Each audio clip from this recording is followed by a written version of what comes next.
the requisite power and authority to administer customs issues of the community within the single customs territory, or establish an appropriate institution that could undertake. We want to appeal to you to take up this matter as a matter of priority in order to reduce bureaucracies within the office. The African Continental Free Trade Area, we again quite excited about this. And Bana SG, the private sector here has been working with government and quite excited that government has gone out of its way to negotiate markets in the region, across the continent, and beyond the continent. And the challenge that we have, and I'm very happy about the EAC industrialization strategy, the challenge that we have is that we need to build our internal capacities of standards, technologies we are using to be able to access and sustain these markets. It's going to be extremely important that we do that.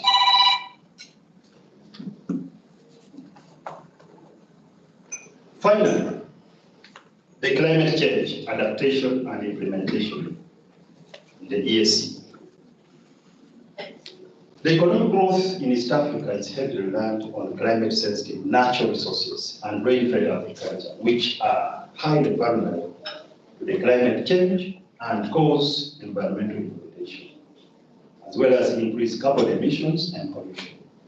The EAC Secretariat could operationalize the EAC climate change policy to guide partner states and other stakeholders on the preparation and implementation of the collective measures to address climate change in the region, while assuring sustainable social and economic development. I think the challenge we have here, an SG, you must have addressed this when you were meeting Uganda. We're talking about sustainable investment. We're talking about sustainable business. There is no way we can attract indigenous businesses here into East Africa if we do not pay attention to the challenge of climate change. Global warming is real. We have a project we ourselves at PSF that we're working out here with the UNDP and the Ministry of Water and Environment under the National Determined Contribution. And it's working out quite well. Here, we are trying to encourage and help the private sector identify opportunities for greener investment, greener projects. And we've been doing this for the last maybe 1.5 years, coming to 2 years now, and it's working out quite well. More than 50 companies are beginning to move towards this direction. And we want this to move across East Africa so that we begin to talk about sustainable development goals and how we can implement them. Here, we have also launched an SDG platform for the private sector. And the idea is to try and do an SDG investor market so that the private sector, both small and big, can be able to help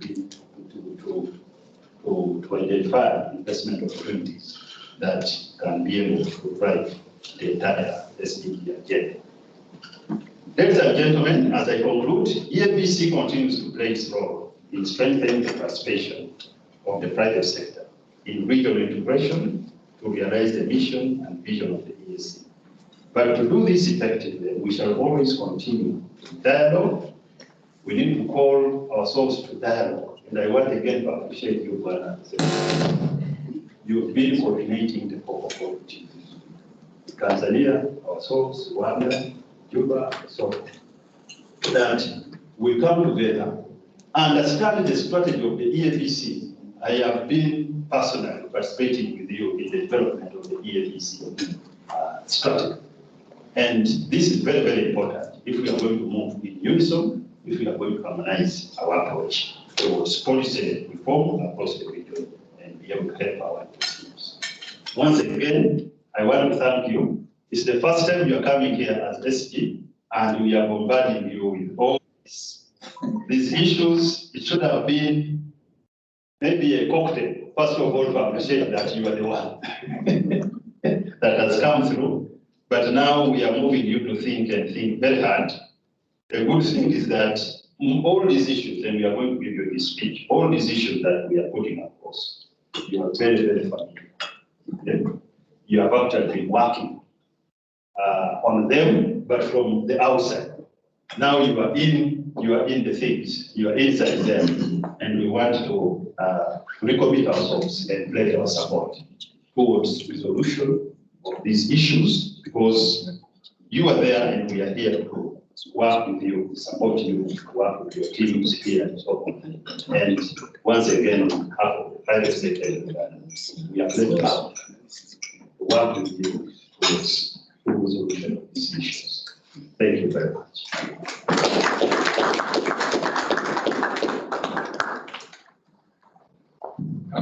Thank you very much, Kitty, who is also representing our chapter chair, Uganda. Thank you so much for those key remarks. You raised very pertinent issues affecting the private sector in Uganda, ranging from aggressive players, legal reforms, issues around climate change, the EAC private sector strategy, among others. Thank you very much. Our next speaker is our chapter chair, Dr. Eli Karuhanga, who is online. She's reaching to us through MS Teams. Probably I would request that the IT team can action that.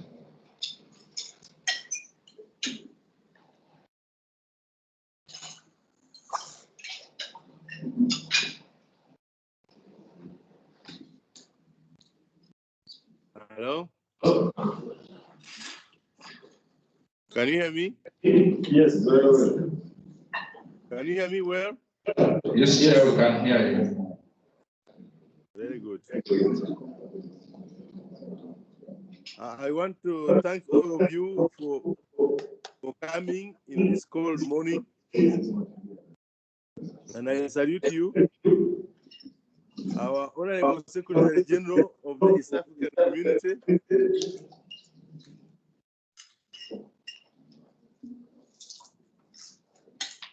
Secretary General of the East African Community, Vice Chairman of EABC, and members of the board.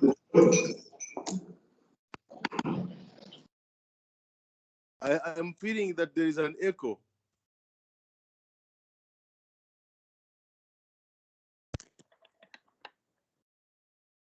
Can I start?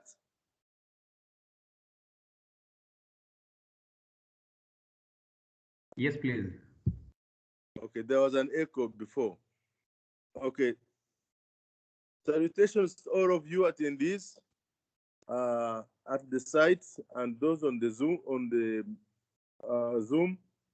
The Secretary General of East African Community, Vice Chairman, East African Business Council, and members of the board, members of the EABC Uganda chapter present, board and advisory council members of Private Sector Foundation of Uganda, various private sector players present, distinguished guests, ladies and gentlemen. I bring you good morning on this Eid Mubarak day. And I salute the Muslim community for today. First, let me introduce myself. I am the chairman of Private Sector Foundation. My name is Eli Karuhanga. I come to Private Sector Foundation through the Chamber of Mines and Petroleum, which I chair. And so I was seconded to the board of PSFU, and the board elected me chairman. I'm sorry we haven't really interacted, Mr. Secretary General, but I have missed the opportunity to meet you today. But over time, I'm sure that our paths will cross and we shall know each other.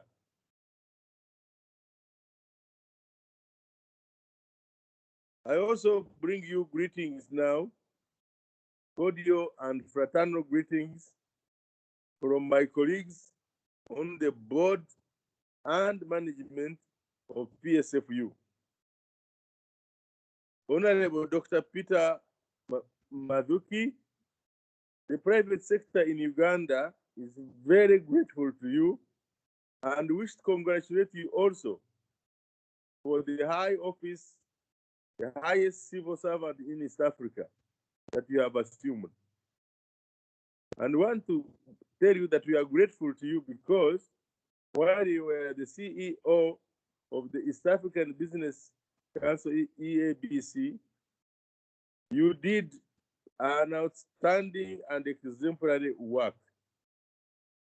The voice of the private sector in East African region, which you represented, you helped use it to push strongly the agenda, private sector agenda, to the Council of Ministers of the community and to the summit, the heads of states. As a result of that, private sector is now very well recognized at the summit level. We are now welcome guests. Thanks to you and all your work and your colleagues who worked with you under your able stewardship. Our private sector agenda, like everything else, has been deeply, deeply affected through last year on the account of the terrible COVID-19 pandemic. This, no one has escaped. And, you know, it really has been biting. It has restricted movements for both persons and for capital across the region. It has taken away very able leaders, the business community and in political leaders as well. It has been devastating and has brought so much fear in the hearts of everyone, affecting optimism and the high swing the region was enjoying. But we are happy that even during the challenging times, you led us with the resolve, and the region kept engaged. You engaged the governments. You helped to streamline trade, and basically all across borders, you were steadfast. I want to thank you, and thank you, and thank you very much. Maybe it is because of that your talents were identified by our leaders for you to be able to assume the high office. There has been a lull at the Secretariat, and with you being there, representing us, you have a good constituency of private sector throughout the region. And so we will pledge to back you up. We will pledge support. We are resolved. We feel that our own has finally landed. And if I may ask the people present with you, let me ask them to clap for you. Thank you, thank you. This breakfast meeting for us is very timely because it comes at a time when we, the private sector in Uganda, are going through a lot of challenges, including a never-ending non-tariff barriers.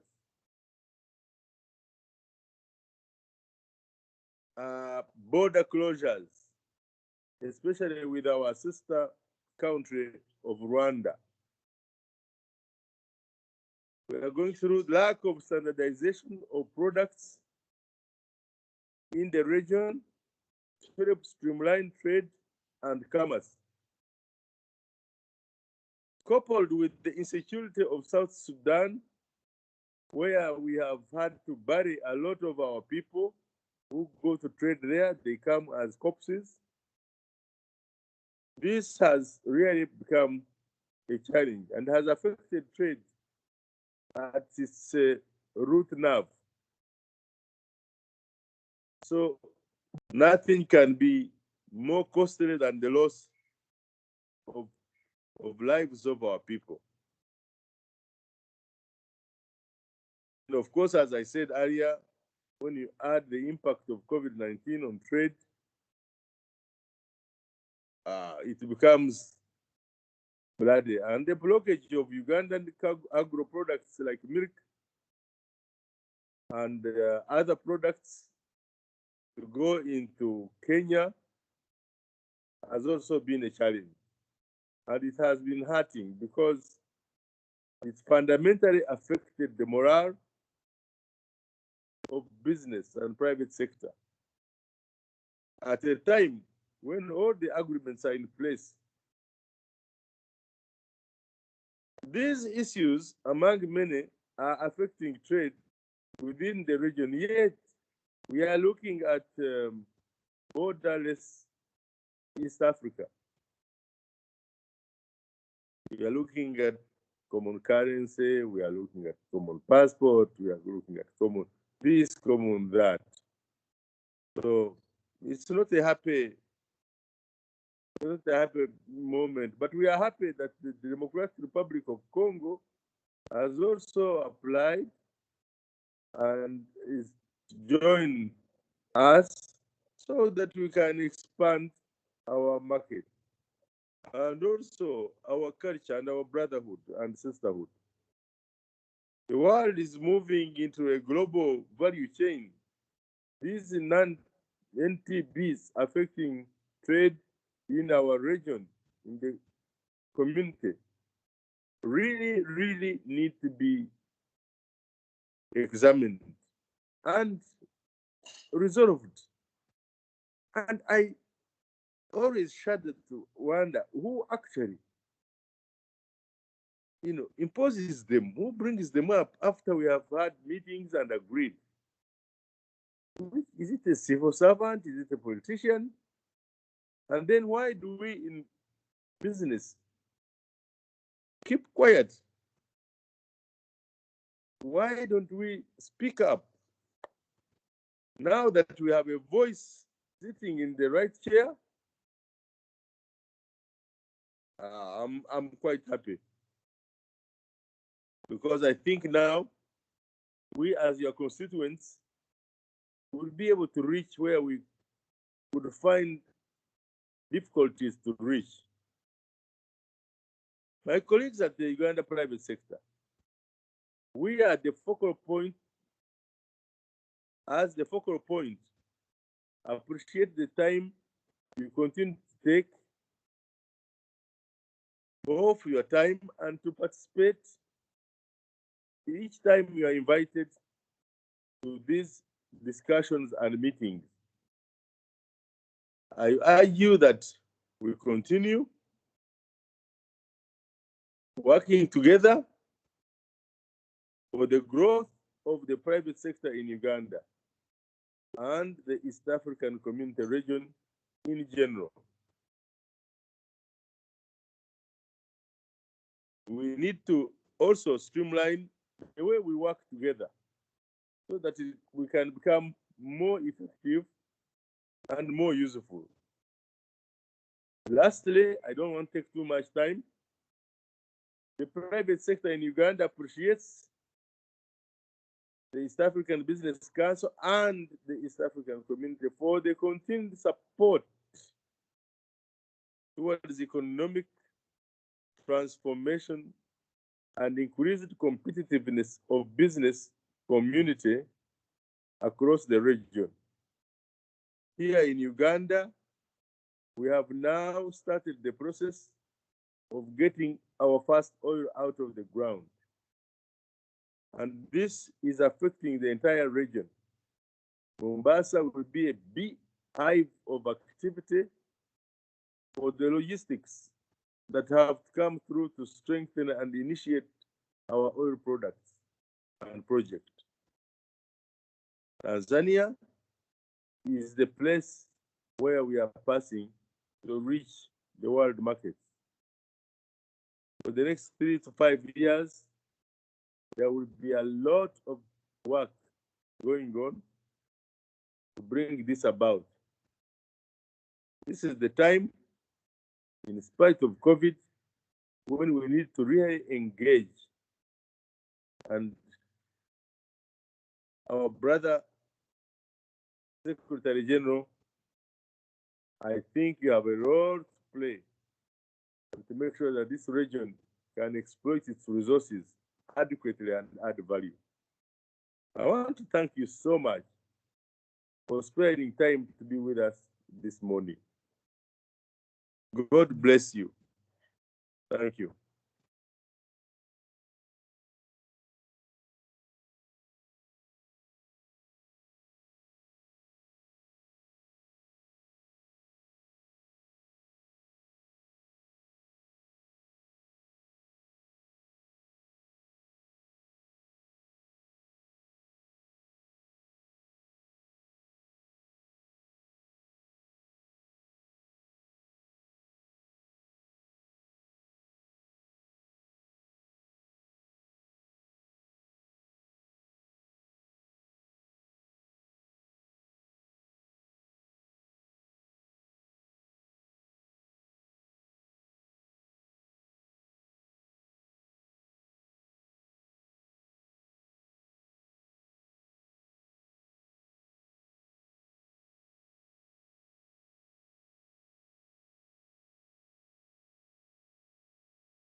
Sylvester.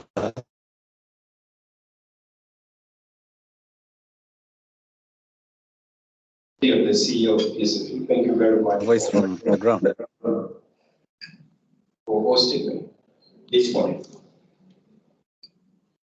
Let me start by thanking you, first and foremost, for organizing this interactive session, which is very important.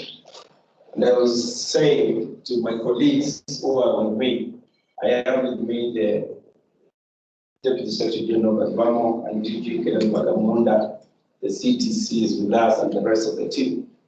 And I told them that private sector, there is no free lunch or free breakfast. And no wonder my brother Gideon was very candid on some of these issues. But we salute is something we're very much used to. Because that should be the way anyway. And I can assure you it is not at all a wonder. But I want to say that private sector, and the theme of this breakfast is very interesting, enhancing a private sector-led integration and emerging opportunities in the East African community. This is the theme of the breakfast. And that is where we're coming from. And that is again in the treaty establishing the East African community. that much as, of course, the community is the people centered, but it's private sector led. And I think now the private sector being on the driving seat, and that is actually my vision. My vision is to see increased intra-EAC trade from the figures that you have said, Gideon, to possibly bigger, competitive, even above 50%, which is very possible, if the private sector works closely with governments to resolve most of the issues that we've seen. And I can tell you from where I sit, and I was lucky last Friday at a similar engagement in the private sector in Rwanda.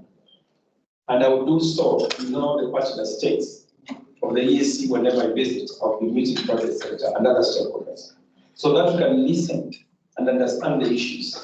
So as I leave this place now, I'm happy that I'm equipped. I'm carrying instructions. I'll take that as a memorandum from private sector. So that as we go back to settle, I'm happy with my colleagues who are here, and for that matter, very experienced team at the EAC to be able together work and see how to resolve. But if in 5 years we could have intra-EAC trade at 50%, I'm telling you, even the lives of East Africans will change. Because even with the integration with the EAC in place, and the trade volumes are still at 12%, as we have rightly said, then the common East African will be having difficulties in understanding why we have the East African community in place. And that is what we've been doing at the East African Business Council. Yeah, I'm happy Director Kahelu is there. He has been pushing this himself every time we talk. How can we have trade volumes increase? So I'm probably instructed by even the private sector that indeed that should be this. And therefore, I had an opportunity last week on Monday to go to the border from Namanga to border post. And I was able to understand the issue that the border posts and the management are facing. And we are going to do that in the next 6 months. We'll be visiting the 14 OSBBs in all the East African border posts to understand what are the issues and see whether we can do a tracking of the movement of goods and services in all those border posts. And if at all there are challenges, we resolve those challenges. So we'll be doing this quarterly review of how the border management, how the borders movement of goods and services is happening. So that if the volumes of movement of goods is not increasing, we ask ourselves why and we resolve. And that could be the essence and the meaning of this aspect community. Because we see it pretty in Arusha. Yeah, it can be very comfortable, but we will not have done justice to the service to the East Africans. So we'll be starting this, and I'll be partnering with the South as private sector as we go through all the border points in East Africa.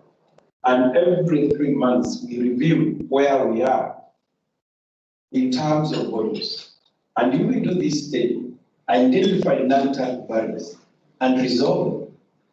In the next 1 year, 2 years, you see some progression in terms of how things happen. And I think that should be the way. Including services. We want really people to be able to move and serve the entire East African community based on our qualifications. And therefore, our own instruments within the community should be able to facilitate this. We should be able to have lawyers come from Uganda and go to any partner states and vice versa to provide services so that East Africans again can get the best in terms of services. Because that's the meaning and that's the essence of the East African community. And therefore, as we prepare to take up this responsibility and to make sure that the non-tariff barriers are totally, reduced, I felt there are some things we need to do. And this becomes my strategy, possibly. The strategic issues and priority areas that we'll be able to focus.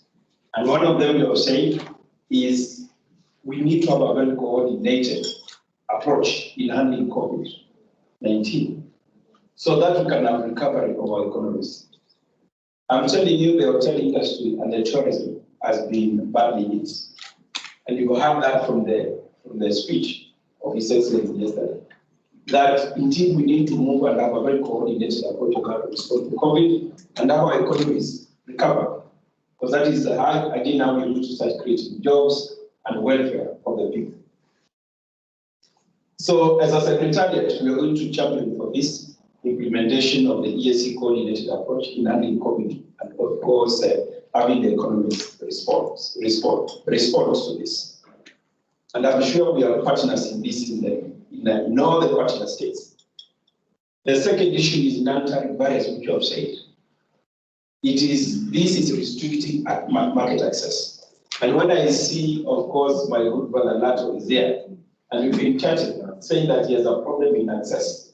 These are issues we are going to sit together and see how to resolve, and so that East Africans and businesses can have free market access in the region.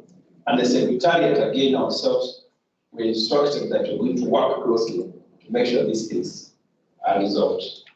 And therefore, activation of the dispute resolution mechanism, the one that you just said, these are things we're going to put in place so that they can be able to help us now to resolve movement of goods. You talked about the border issues, and this is something that is also very close again to the hearts of the heads of states. Our borders, we need a team to put a team in place that is going to scan the movement of goods in all the border points, and where possible, we put in place mechanisms that will respond to ensure that all our border points are functioning. Because I know that is what we want yourselves as a private sector. Therefore, encouraging dialogue, we must continue that as Secretariat to be able to facilitate and provide platforms that will ensure that all East Africans can move freely from one partner state to another, and goods can be able to move from one partner state to another. And that's how we're going to have a prosperous East Africa. And therefore, I will be begging all of you, the private sector, to work with us. I will be again leading with the leadership of the community to help us so that we can achieve this, because that is important. And that will touch basically on making sure that East African feet are there in right place. The customs union, we talked about it, the CET, we've been talking of the CET that is not concluded. I'm happy that the Director General himself is here, who has been actually at the center of it. And this is something we intend to have it resolved. You are talking of the fourth band that is not yet agreed. I think we have already sort of sent out to partner states and said we need to conclude this so that possibly by end of the year we have the fourth band and we have a working. We finalized this CET that has been there for the last 4 years. And the team at the Secretariat again is very committed to ensure that that happens. Mutual recognition of standards. Because again, what some of the things that we are facing at the border points is we have now every partner state having their own standards. So if you have standards in Uganda, for example, when you cross to Kenya again, there are standards again.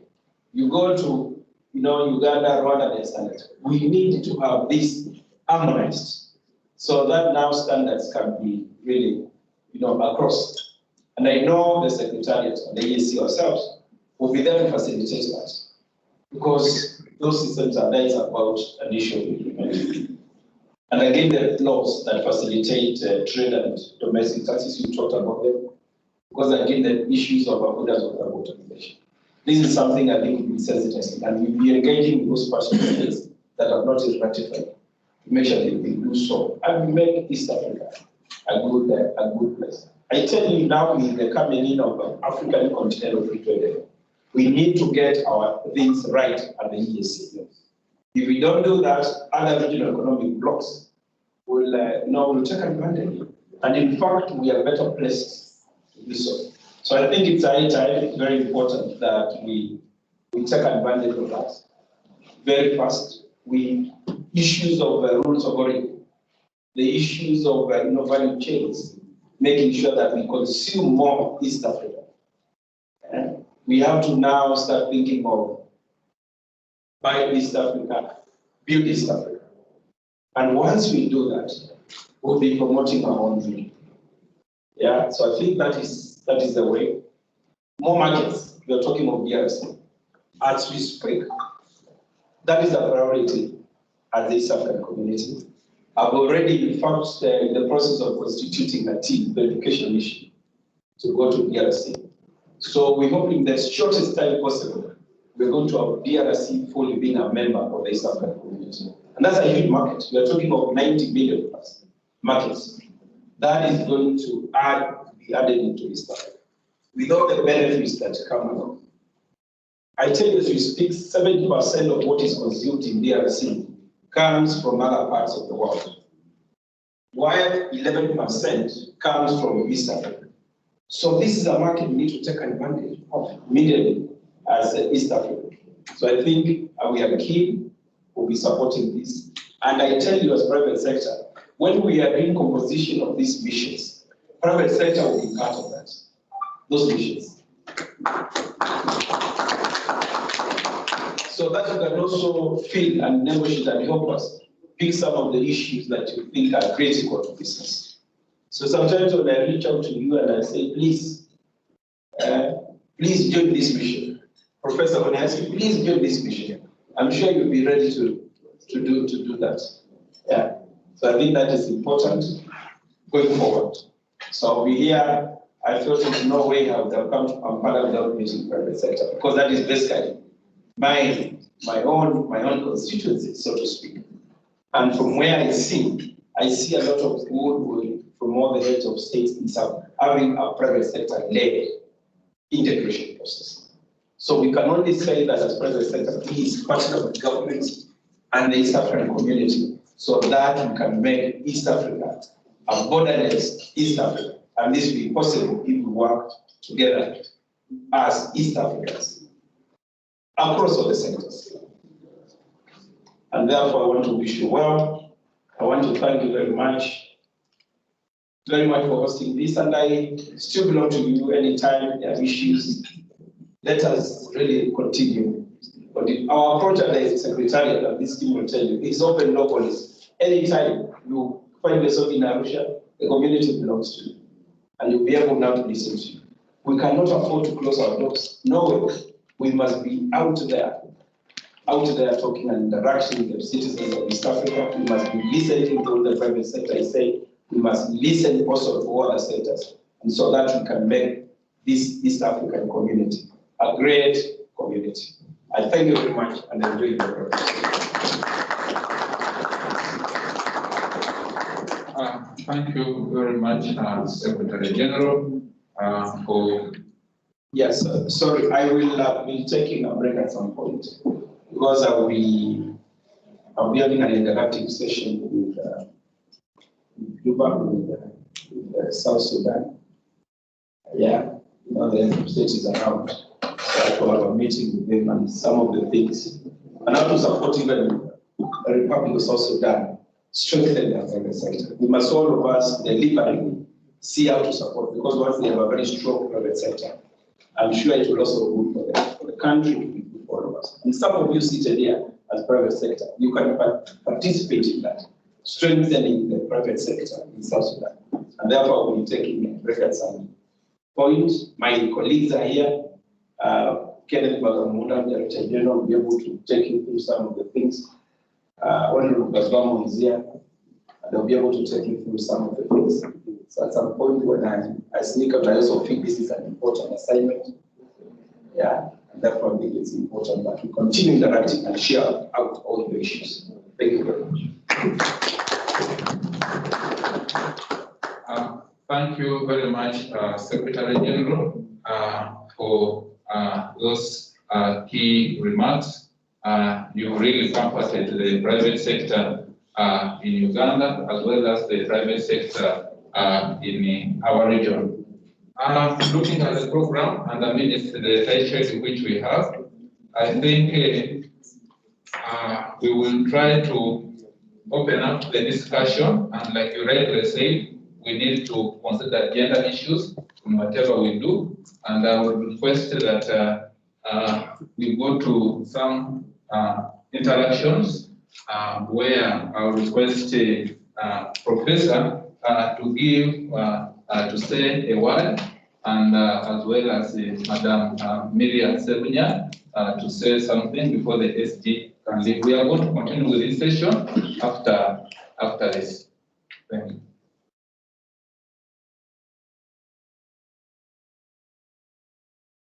Microphone?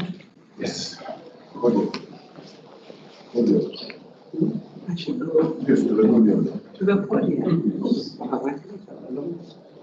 Let's give your consideration. There are also some other private sector players who are saying they have key pertinent issues. In 1 minute, we'll be able to present them to you. Thank you.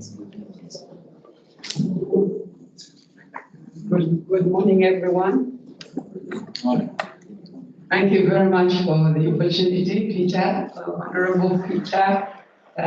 You're so welcome to the seat you're holding now. We are really happy that you are there and our voice will be loudly heard. Yes, I think a lot of the issues were covered by both Gideon and our chair, but I think, Gideon, you left out 51% of our population. In Uganda, I am SDG 5 representative on gender equality, and we just wanted to report to you that we do have an excellent project to build the capacity of women and the opportunities given to women in our private sector called the Gender Seal Certification Program. I hope this can be in all East African countries, and you're the right person to take a lead there, where our women can get jobs in our companies, they can rise, they can build their capacity, and also suppliers can be women, targeted, because the gap right now is really still very big in the private sector. Government is actually doing better than we are doing. So I think I'll leave that. There are other people who have issues. Ours as Crown beverages, the most important one is the borders. Rwanda was a big market for us, as was Burundi, as was South Sudan. All of them problematic. Kenya, not yet a problem for us, but on the maize side, I'm a farmer too. My eggs, when Kenya was importing eggs, I would sell at about 9,000 shillings a tray. Now it's down to 7,000 because the market of Kenya was really important. So I hope you can address some of these issues for us and just allow us to do business. We are not asking for anything too difficult. Allow us to do business between business and business, the politics and none of our business.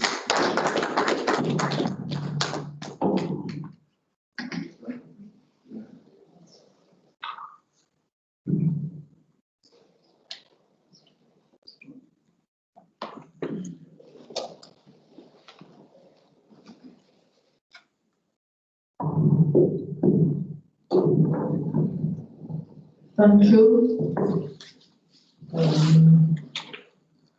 Honorable Dr. Peter Matuki for the opportunity for the gender balancing, and thank you, gentlemen, for accepting us. I wish to take this opportunity. I know in the interest of time I have to be very brief, but I take this opportunity on behalf of the private sector in East Africa, I should say, to thank you, Doctor, for the role you played. You have led and championed a successful public-private dialogue in East Africa. We have started it in Uganda. We are signing MOUs with our ministries we relate to it. We started it with you at EABC with trademark, and we championed it, and it was very successful, especially in the face of COVID. If it hadn't been picked and run with it, I don't know where our economies would be. Thank you so much on behalf of the presidency. I would like now to make a request, another one, that as you go to EAC, now you champion something else, and you point the summit towards that direction. I know they are interested, but they don't know perhaps how to come it forward. To move EAC Secretariat from more from the role of regulation to the role of facilitation. Where we are coming from, because we have the treaty, we have the protocols, we look more at the regulation, and we grant EAC to see how best to implement the regulation. So as we move to EAC, I would request that now we focus on facilitation rather than regulation. And the last one I would like to emphasize is the empowering of this one will be directly in my line of work, customs and trade. Empowering the Directorate of Trade and Customs to now stop regulating the private sector and regulate government, because often we have had issues with the customs of different countries introducing different regulations, like we said, and harmonizing standards. And we have run to Mr. Bagambula, please do something, please talk to the customs commissioner of Uganda or Kenya, and he has failed to do that because he has no power to guide. Even there is a time even asked him to guide, and he guided, and it was cutting across the region, and he failed to guide and be heard. A good lawyer he did not manage there. So I would request that you support him to get the powers that he needs to put all the customs authorities in the region to work together. I think in the interest of time for others also to say something, I'll stop there. Thank you so much. Thank you very much, Dr. Miriam Sevinya. Allow me give a chance to the Law Society, the president of the Uganda Law Society.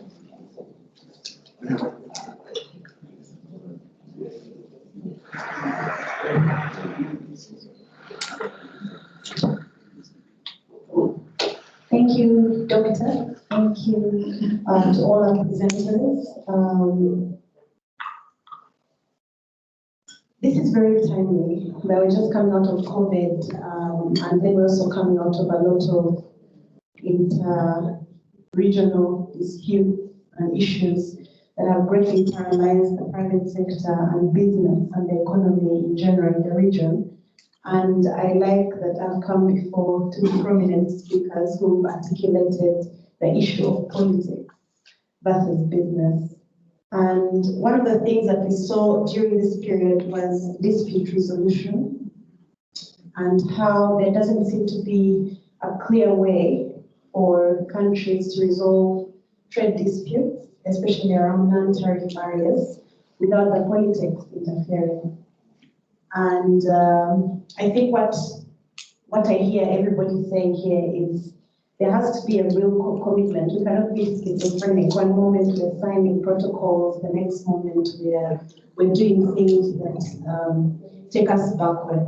So I'm hoping that even as you move around, we'll be able to come up with, I'm glad that our registrar of the ASCJ is here, maybe mediation options or, and the law societies across are actually working together. I would like to see this happen, that if there is a dispute between Uganda and Kenya, it can be resolved, and people can be, for instance, I like to say the unpopular things, if that's allowed. When we had the issue with maybe the sugar and the maize, yes, the government has spoken, and going forward, it looks like there's going to be a resolution, but there's been losses. So what happens with reparations? I think that for as long as there are no serious sanctions or consequences to people breaking protocols, it's going to be, our people do not have security when they're trading. Our people do not have security when they are making commitments and signing some supplier agreements. Because one moment something will happen and then maybe two people will quarrel and the business will stop and nobody will pay for it. So I think we need to look at the issue of sanctions, and I think that's why they're saying maybe you need to also look at regulating the nations as opposed to the private sector. Then on the issue that you spoke about, I'm excited to hear that. I know you're a man of actions. I'm looking forward to the mutual recognition agreement on the services. We've had every trade bloc in the world that has succeeded has started with harmonizing their services. The European Union relies heavily on services being able to move from one place to another. Now we are currently in Uganda and in other countries, we are dealing with the problem of our different laws. The lawyers cannot work across borders, and yet there's a lot of cross-border trade. The protocols are not matching because you see, if the standards are not matching, nothing is going to happen. So I hope that we'll be able to work with you and the East African Law Society to ensure that at least for the lawyers and the other professionals, we can work on the mutual recognition agreements. I have it on good faith that all the 5 East African countries have agreed, the bar associations have agreed to sign this mutual recognition agreement. The only issue has been the heads of the attorney generals of the different countries. So I'm hoping that we can have an intervention there. Lastly, as a member of PSFU, Uganda Law Society is also committed to working with the other professionals and making sure that we see how to iron out the issues. For instance, as Uganda Law Society and the other bar associations, we can work with you to come up with a dispute resolution mechanism that involves dialogue, that involves different levels of stakeholders, so that even while the political things are being sorted, the economic issues are dealt with immediately. Thank you very much. Just, this team has very limited time here. Just 30 seconds to Mr. Stuart Mesco, who is our director, as we see off the Secretary General. We also have, sorry. Okay. Once again, good morning, everybody. Honorable Peter Mazuki, our new Secretary General, all protocol observed. Greetings from Dr. Lalani, the chairman of Province Group. We are committed to continuing with the integration. As you know already, last time when Arusha, I told you we are moving to Mombasa. So the East African spirit is with us. Issues of harmonization are really affecting our business. We really want to see that happening. However, as director or board member of EABC, everybody is talking about business. Business using the political angle. I know that can be one of the solutions. However, this East African Business Council, if we don't strengthen it, if we don't see it as the voice of the private sector, we may not be able to entangle with the political situation. Therefore, my reason for coming here is, first of all, to congratulate you and welcome to the EAC. Welcome you to the EAC. You have been in the EABC. You know our problems. I'm requesting members here, businessmen, the way we love PSFU, the way we love Gideon, we'll single out him, and our chairman who have been from time to time trying to move us forward. Let us embrace the EABC. Madam President, we are members together in other associations. Join the EABC. Other members who have been in the EABC, Madam Marian, you have a number of business angles. Encourage them to join the EABC. Let us contribute, let us become members. That's the only way we will have more of our element, Ugandans, Kenyans, East Africans, going to work and air out our issues, we need to embrace the East African Business Council and ensure that we are the voice of the private sector. Thank you very much. Well, thank you very much. I think SG has to leave. However, we are going to continue with this session. Kindly, let's go for a group photo with the SG. After the group photo, we'll come back to continue. We have the Deputy Secretary General with us, Honorable Zivamo. We have DG President here with us, and other colleagues from the Secretariat. So let's go for a group photo. We come back and proceed the session. Thank you.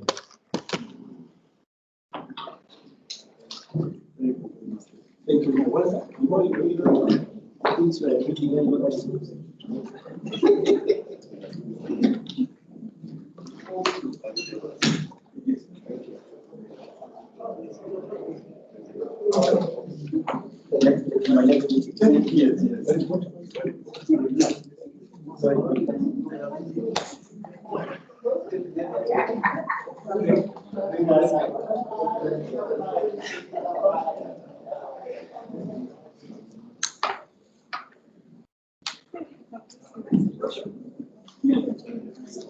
I don't know if meeting.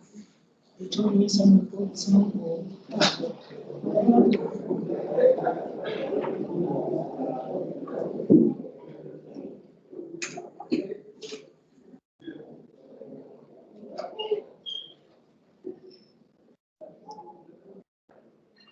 Uganda, abantu bali disorganized one. Oh, no, what's about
Thank you.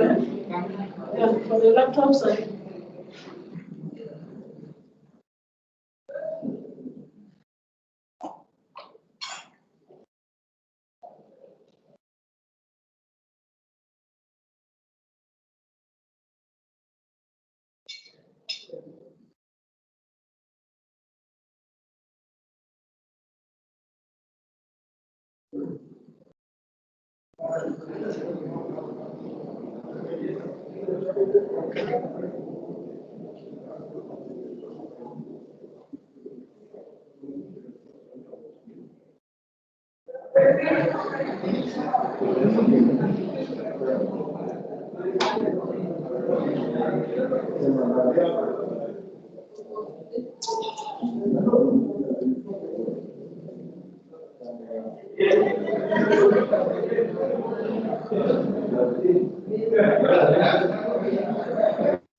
I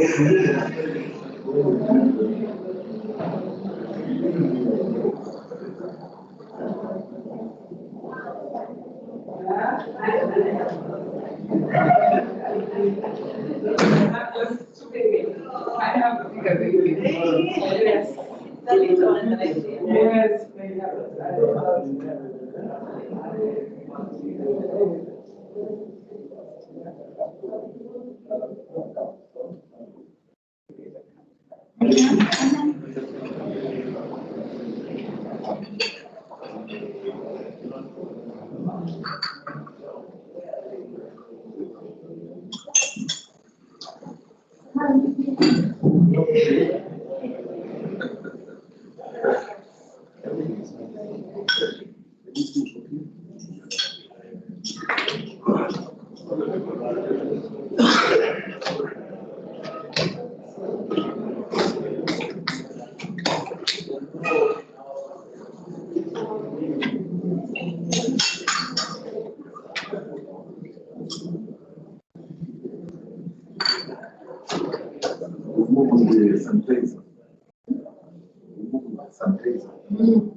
The most important thing is that the 1 year when you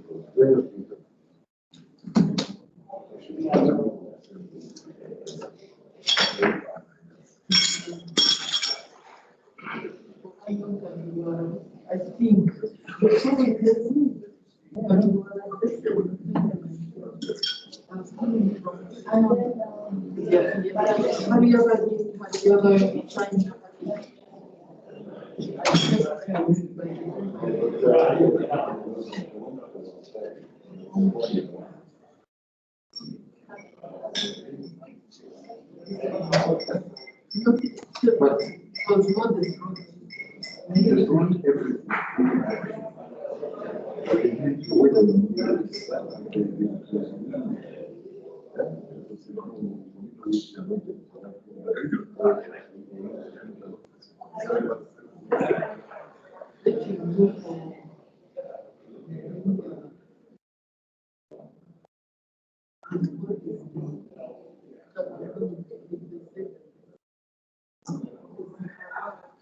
But there are people that also stop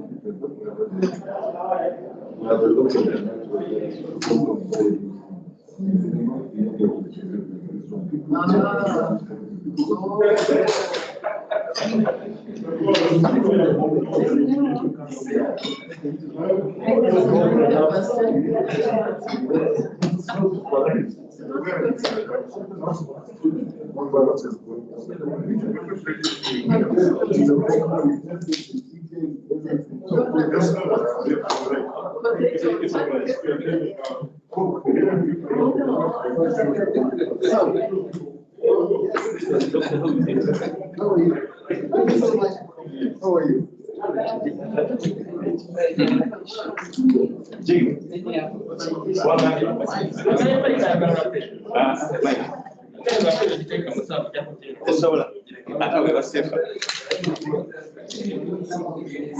I think let's proceed with our session. We only have about 10 to 15 minutes to conclude our session. Kindly take your seats. Kindly take your seats to conclude our session this morning.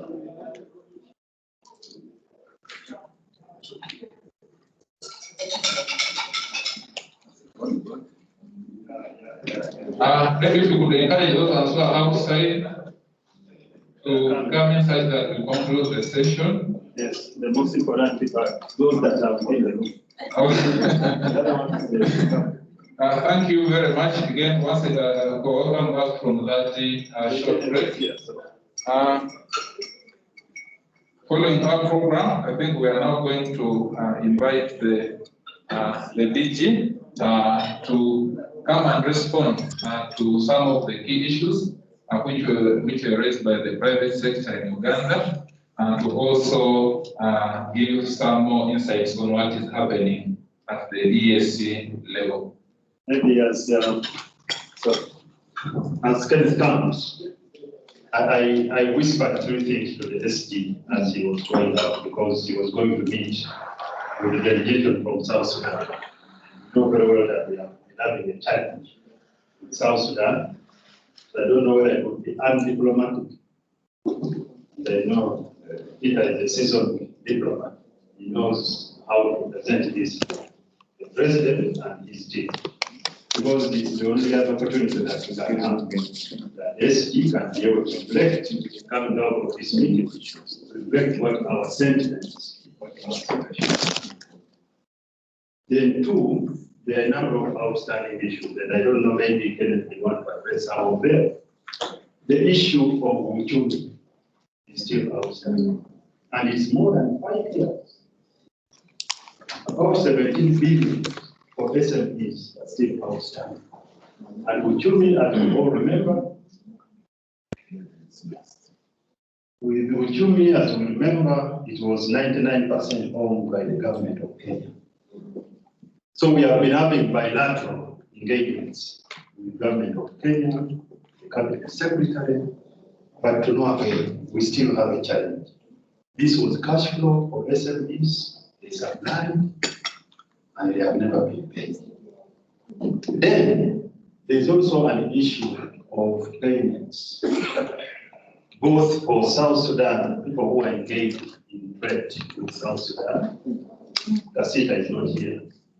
But there are issues, these are the regional issues we really want. If you are going to do smooth trade and encourage borderless business, investments, and so on, then we really need to make good obligations that we have at hand with the people that are crossing borders. So the obligation with South Sudan, I also whispered that the SG as it was going. And then there are also still outstanding obligations with Kenya since 2007. Remember when they uprooted, when we had a challenge, elections and so on, many people lost their votes. And we have been young here, we have been promised that these payments would be made to manufacturers, traders. Up to now, we still have those outstanding challenges. And then lastly, which again is a political issue or diplomatic issue, I don't know how to put it. But SG, again, I whisper to you because he just met with the president of Rwanda. That's where it's coming from. We have had that border closed for more than 2 years. And I remember when EABC came here, led by himself, we went and met with the president and talked about the same issue, the Rwanda border. I don't know that many of you were there, you visited with us. But according to the president here, he says, I've never closed the border. And we all know that the border was closed by the other side. Now the Secretary General has just met the other side and he knows how to play his cards. I just reminded him, like I think it was Rufus who said, I think it was Crown Builders. That was a great market for himself. And many others. Because Rwanda is really building its industrial base, building materials, cement, steel bars, iron sheets, whatever it is. We are taking advantage of that. And as long as we cannot be opened up to that market, it's very difficult for us to employ, to expand investments, and to create opportunities as well. So it's very important that I don't know which of those Kenneth would want to talk to, maybe not, but I just wanted all of us to know that I whispered that to the SG as it was going on. I thank you. Thank you, Indy, for those key additional remarks. I think before we invite the DG, I think it would be important that since he's going to respond to the key issues you're raising, I think it's important we give chance to the rest of the business community which had issues to raise, will not get the chance because of time. Do we have any? Okay, I think there is none. DG, you're welcome to give your remarks.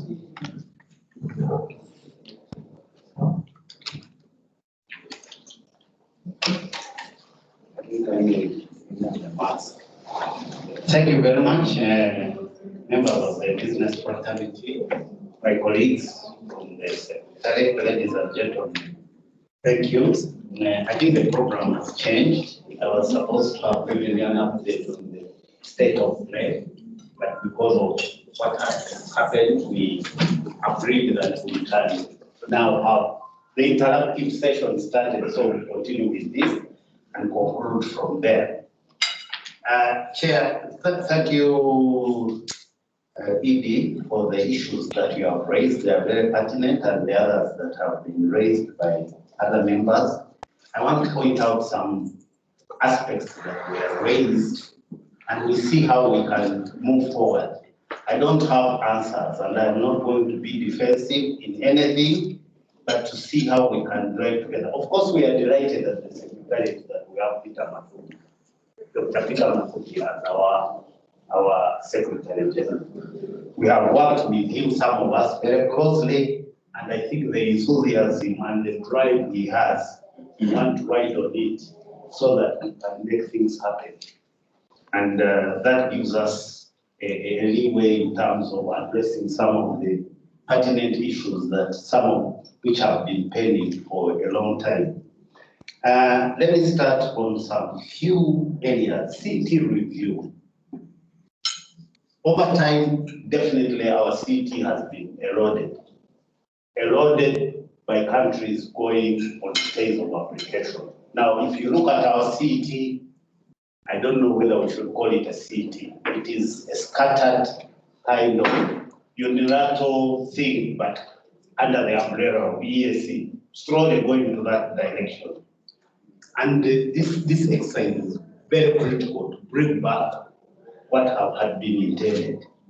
Currently, we are at, we have agreed on the 4 bands, and we are, and not yet resolved the issue of the maximum band. Last week, we had a meeting of Ministers of Finance. It was not resolved.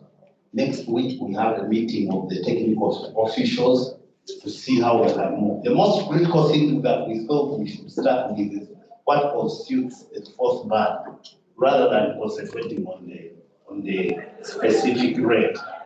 And once we resolve that and we see which items fall there, we are left with fewer, about 400 items.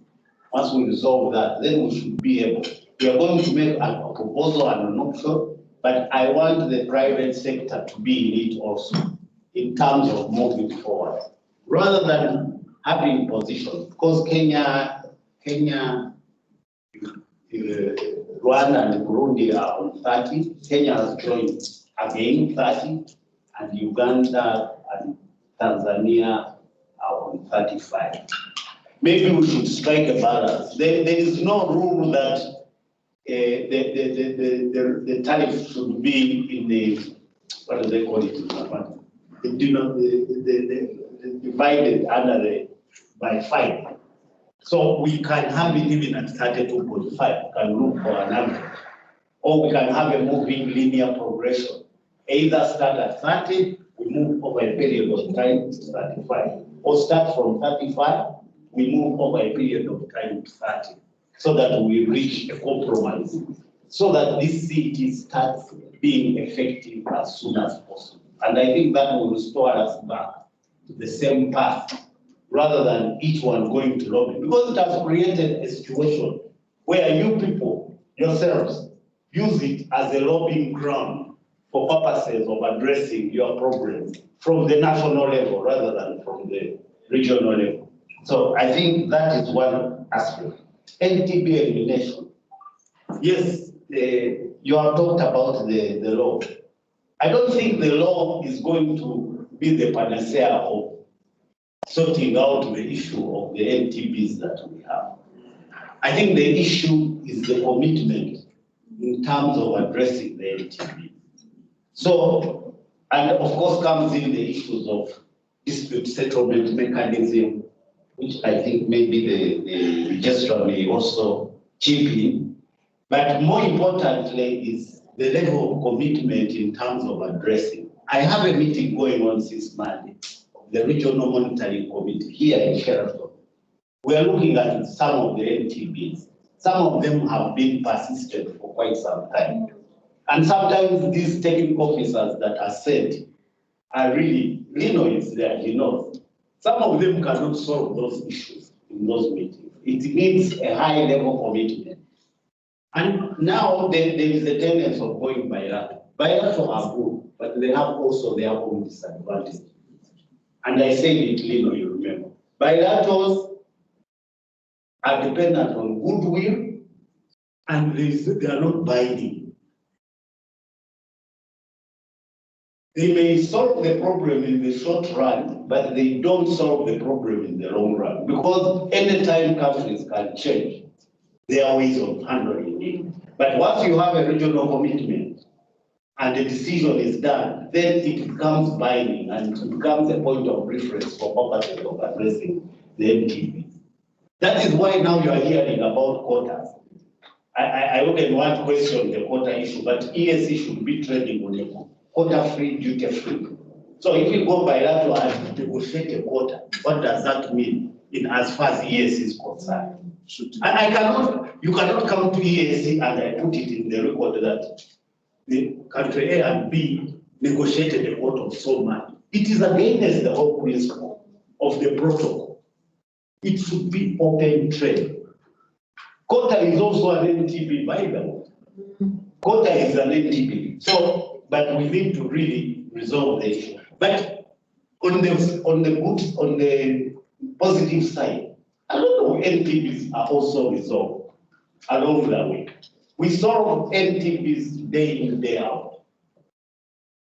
And sometimes, you know, the positive issues, the negative issues overshadow the negative ones, overshadow the positive ones. So you find that we are not good at talking, what do they call it? Growing our trumpet in terms of solving some of these issues. But there's quite a lot that is done. But on the dispute settlement mechanism, the starting point from a technical perspective is to operationalize the trade remedies committee. And the problem we are having is countries not ratifying the amendment to the protocol on the membership. A simple thing. Because you know, when Rwanda and Burundi joined, we realized that we had capped the number of members of the trade remedies in the protocol. And we had to go back and change it, open it up, so that when countries join them, they also have representation. Now they are aligning with partner states, ministries of justice, ministries, cabinet, and the parliament for ratification. I think the private sector needs to help us push for the ratification of those amendments. Then thereafter, I think the higher levels of dispute settlement can come in, the court, using the other structures that, and we can consider other proposals beyond the trade disputes. Of course, we have a trade dispute settlement regulation in the protocol of customs that clearly spells out how the structures will function, the investigation panel, the procedures follow, all of these are there, but they are not operationalized.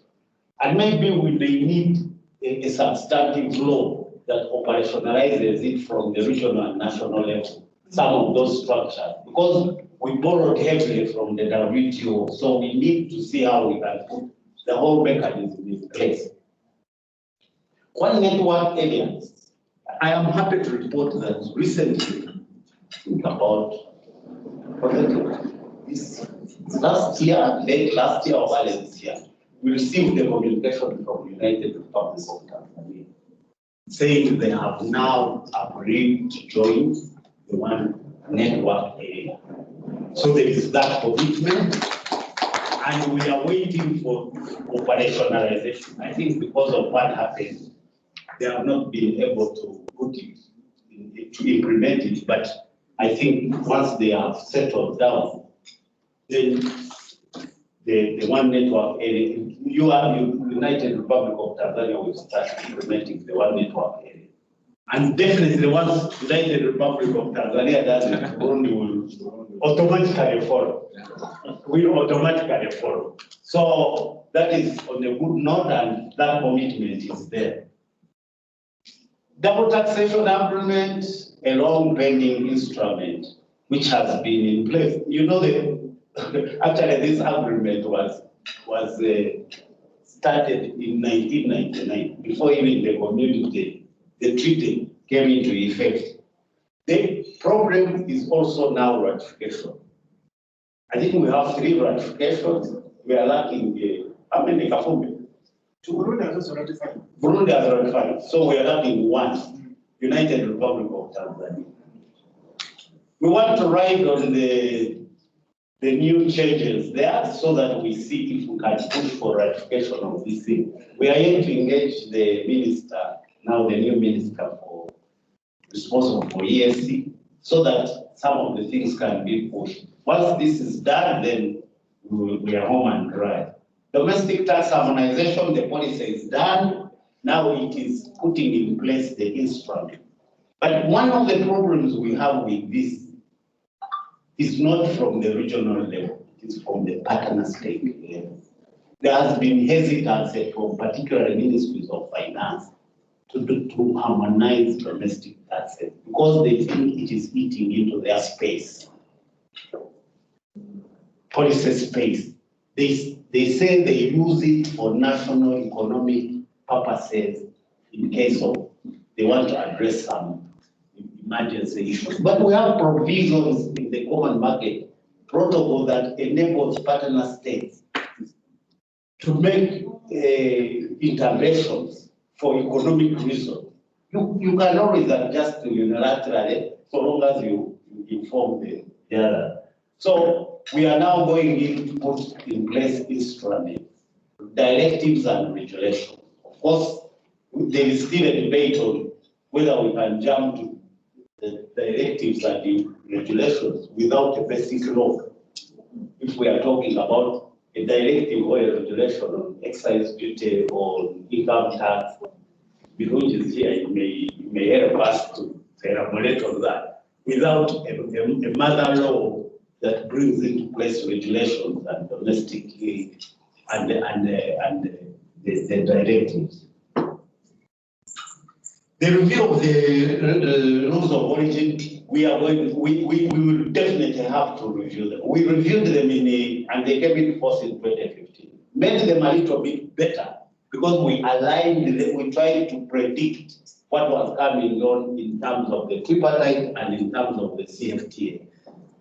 But now with the dynamic changes that have taken place, we need to relook into the rules of origin because there is new technological advances in the manufacturing sector for purposes of ensuring that what qualifies as an origin. We need to make our rules more simpler than the ones in CFTA and the ones in TFTA.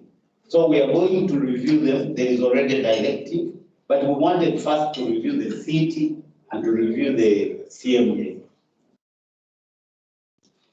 I think those are the issues that came up. I wanted to talk about another thing, SME. It has been greatly affected by the pandemic. Actually, it is estimated that the decline in the trade, intra-EAC trade for the small and medium enterprises is about 80%. How do we get them back? They are really, really hard hit, particularly because of the restrictions in movement and in the way they do business across borders. So I was saying that the East African Business Council, and we have engaged them when the Honorable Masuki was still there. How do we create a very strong platform for SMEs so that they have a voice? Because they have their association, the East Africa ones, but it doesn't have a strong push in terms of making their voice heard and getting their issues addressed.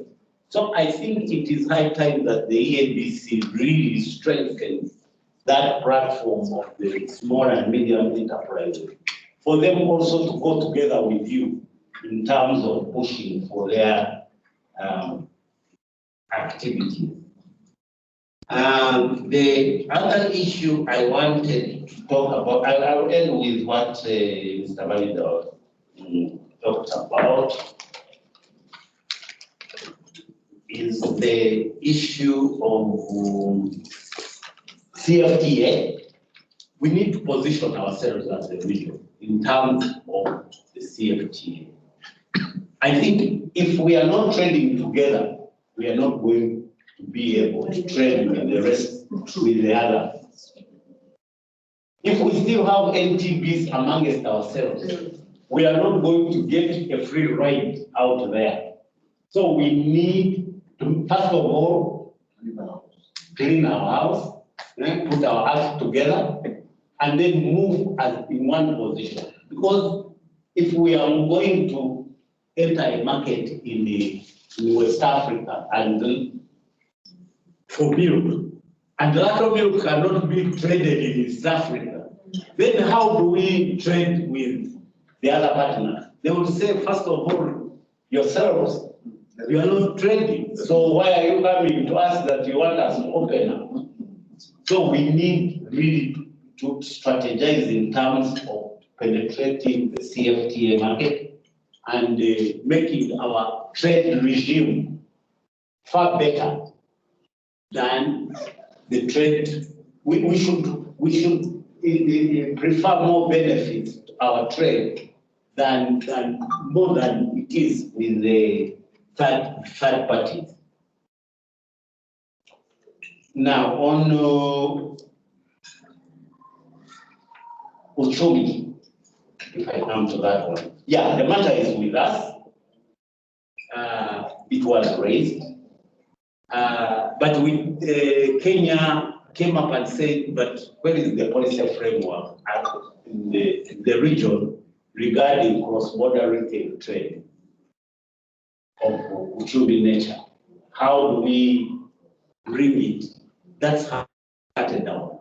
We need to create a framework for purposes of addressing such things in the future.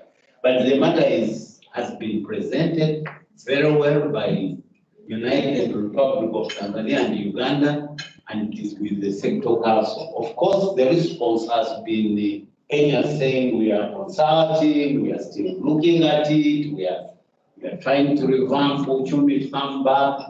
So the thing is still hanging. But I think as a private sector, you should also continue pushing for it and having it addressed from two perspectives. And also this brings in the issue of how the dispute settlement again that the chairperson of Uganda Law Society mentioned. Maybe I will give Kakumbe and the registrar to touch on those issues about how do we manage dispute settlement within the existing framework and also the issues of arbitration. In South Sudan, this issue has never come to East Africa as a formal complaint. Although I know the Secretary General, Dr. Sezibela, tried to push it. We went to South Sudan. We met President Kiir and brought it out, and President Kiir directed the minister there, Sabuni, to address the issue. But there was, that time it was still in nascent stages where they were arguing that, most of the suppliers were South Sudanese. The Ugandans were using South Sudanese to supply. So the issue was between them and the South Sudanese. But I think afterwards there was some progression on a bilateral basis. I don't know where it is now. I understand some payment was made, but I think we can formally also table it in East Africa and see. But one problem we have is that South Sudan has not fully integrated into the EAC also in implementing the customs union and the common market. So once we get them there, then we should hold them accountable for in respect of those issues that are brought. And I believe there must be some provision somewhere in the common market protocol and whatever for such kind of address these kind of issues. The outstanding obligations, I think with Kenya of 2017, 2018, I think those are also have remained basically bilateral.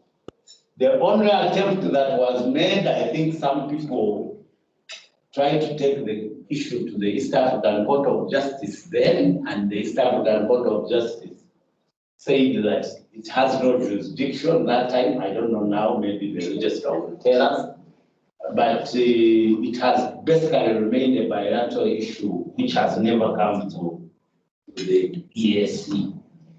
The issue of the closure of the borders, we are concerned equally, and we have been discussing with the Secretary General about how to bring out that issue in a more diplomatic way.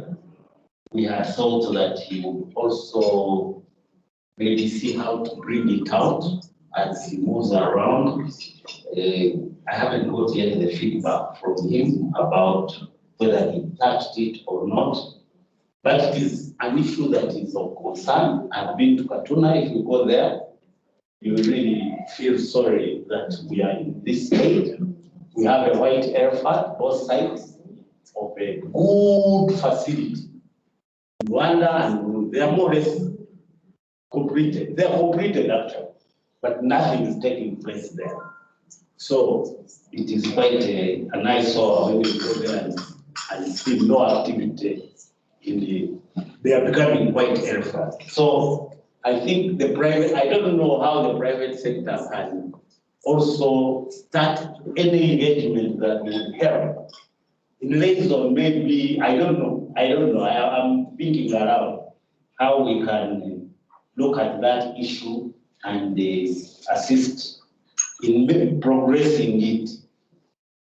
We had some little setbacks during the COVID pandemic, particularly the implementation of the single customs territory. You know, we had attained really a good turnaround, reduction in cost of doing business, but this one was set back by the delays, particularly the testing of drivers and their turn. But I think the situation has improved. Fortunately, East Africa managed to get some mobile labs, which have been deployed effectively, particularly in Uganda and in Kenya. And this has helped to enhance the movement of trucks. You no longer hear about the trucks stuck at the border.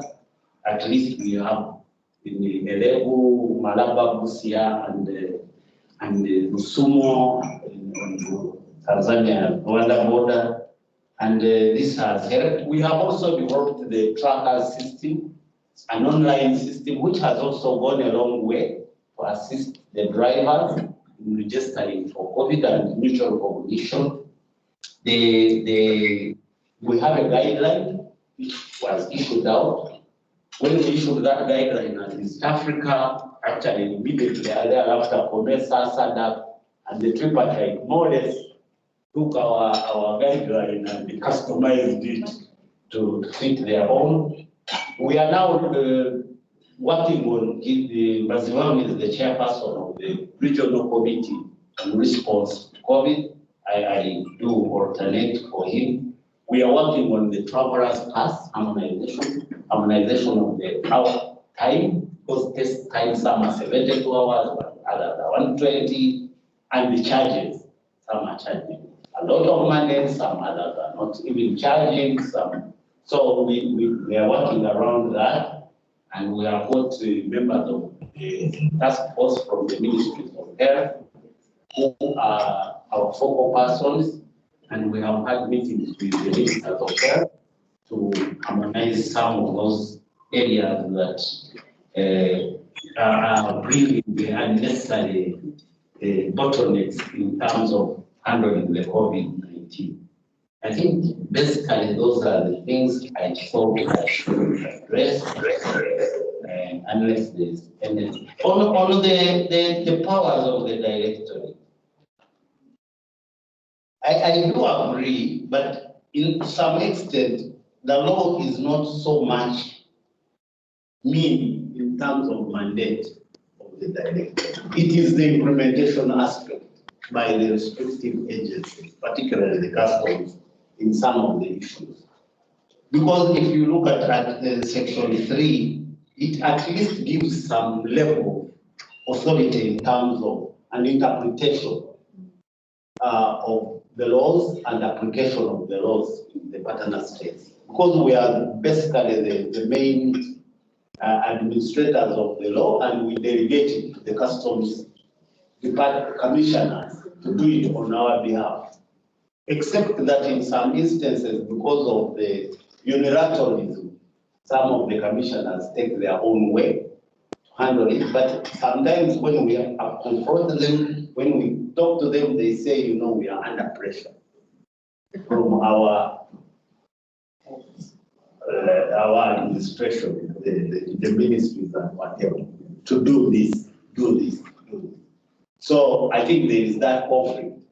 And the institutional issue, we had also talked about it, and we put in place a more independent and institution that governs the customs issues, and that debate, that issue in Council at one time had agreed, but the implementation along the way got a problem, and it is something that we can revive and discuss. And thank you. Maybe if you allow me, let me. There was the issue also of sanctions and the issue of dispute settlement.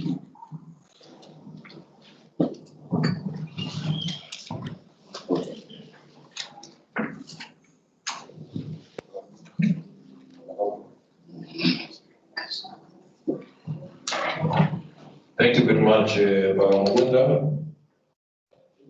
I've heard what different members say here. But from where I sit, I think some of your problems can be solved if you made use of the court, which we have not been doing.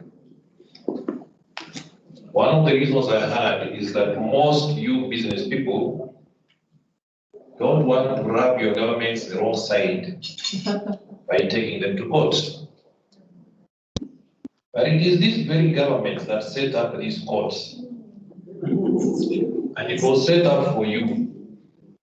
So why should we fear taking government to court? Because we fear rubbing them the wrong side, because you do business with them. It is self-defeating. And I can tell you, don't wait about these dispute resolution mechanisms being set up. It does not stop you from coming to court. I can give an example of your members who went to court. VAT Uganda. They came to court. They succeeded in their case. Kio Limited. They came to court. They succeeded in their case. As if somebody said here, it is good to you keep talking, you keep speaking about issues. Let's assume BAT was talking about their issues with Uganda Revenue Authority. I can assure you that problem will not have been solved by now. And what the Revenue Authority do when you have a dispute? They always tell you, pay fast, then we talk, pay fast, then we talk, pay fast, then we talk. But at least it was nipped at the back, it was stopped at the beginning, and BAT are there enjoying. So make use of the court. As businessmen, I know you always also try to find out, look at the cost of litigation. Filing a case at EACJ is free. That should encourage you. So it lowers your cost, it is free. We are going fully automated.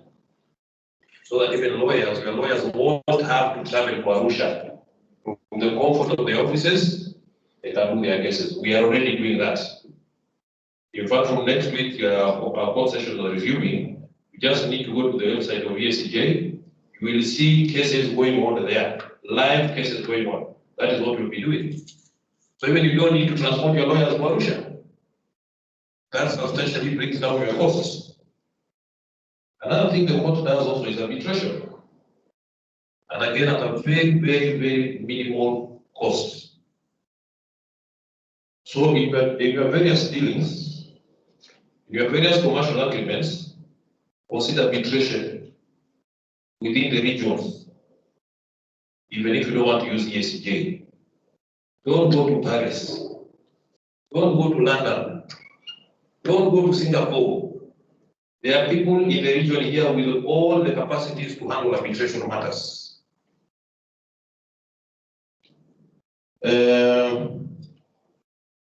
The border issue. Two cases were filed in EACJ challenging that closure. One case was withdrawn. We don't know why. Then I got information from the lawyers in Uganda here who filed the other case. That there's been a lot of pressure on them to withdraw that case. But they have not withdrawn. Where that pressure is coming from, I don't know, but they say that there's a pressure for them. So some of these things, as Brother Wanda said, bilaterals you can talk, but it's a gentleman's agreement. They will agree, they will implement next month and next month. The other month, they reverse again. So you go again and repeat the bilaterals. But if you have a court order, we decided that issue on finality. It becomes final and it must be implemented. In fact, when you have a court order, the layers change. It is your lawyers now who will be pushing to make sure it is implemented. Not even you talking to those parties again. And then it is done. I think on the issue of sanctions, I'll leave that to CTC to discuss and to talk about it. Thank you.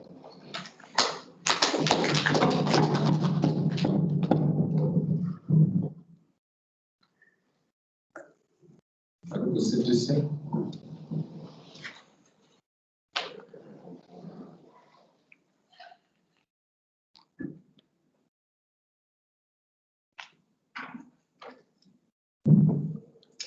Thank you very much. I'm happy to give you some updates on some of the issues that have been raised here. Now, in respect of the... Yes, I said I'm happy to give you some updates on some of the issues that have been raised here. To start with, in respect of the Trade Remedies Committee, yes, there is a concern. There is a very slow pace of ratification and post-instruments of ratification in respect to this amendment of the Customs Union Protocol. Now, what the Secretary General has done, he has put a team at the Secretariat to study why formal and informal partnerships are not ratifying this amendment. This is a very simple amendment, just revising membership of any town. And we're hoping that once that report is ready, and this is emergency, the cross-cutting team, once the report is ready, we shall submit it to the Secretary General. And our expectation is that it will give a mileage to follow up with the partnerships and have this pattern resolved once and for all. In our thinking, we are of the view that maybe it is even better to prevent some of these disputes. And this would, of course, require interfacing with partner states. So that brings me to the issue of sanctions. Now, the Secretariat has proposed a number of sanctions that can be imposed on partner states that are able to, one, abiding their treaty obligations. Now, we are looking at the treaty very broadly, include commitments under the Customs Union Protocol, commitments under the Common Market, commitments provided for within the treaty, and even community laws. So it promises to be a very ambitious proposal, and our expectation is that once it is adopted, then it will be possible for the summit to impose sanctions on partner states. Currently, as it is, under Article 143 of the treaty, it is only the summit that can impose sanctions on partner states on the recommendation of the Council. Now, what we are doing is a proposal which sets out a matrix actually on what constitutes a breach of the treaty, what will constitute a breach of the Customs Union Protocol, what will constitute a breach of the Common Market. We are also suggesting sanctions for partner states that are unable to ratify protocols in a timely manner. It is a mouthful of things, and we hope once that shade is adopted, then some of the concerns that coming up now will perhaps be addressed once and for all. There was concern about the Common Market Protocol. The concern was a restriction on the slow implementation of the Common Market Protocol. That is a matter of concern also to a number of stakeholders. Now, one of the ways that we thought this could be addressed is to suggest community laws that can be used to implement that protocol. We are noticing that it is becoming difficult to implement the protocol without community laws in place. So the Secretariat again has developed a number of proposals for consideration by the Council on areas where we can have community laws to implement the provisions of the protocol. And as you know, community laws in respect of such matters will be superseding what is provided for other national laws. So we are very expectant that this is one way we will be able to address the issue of the common market and ensure that it is implemented.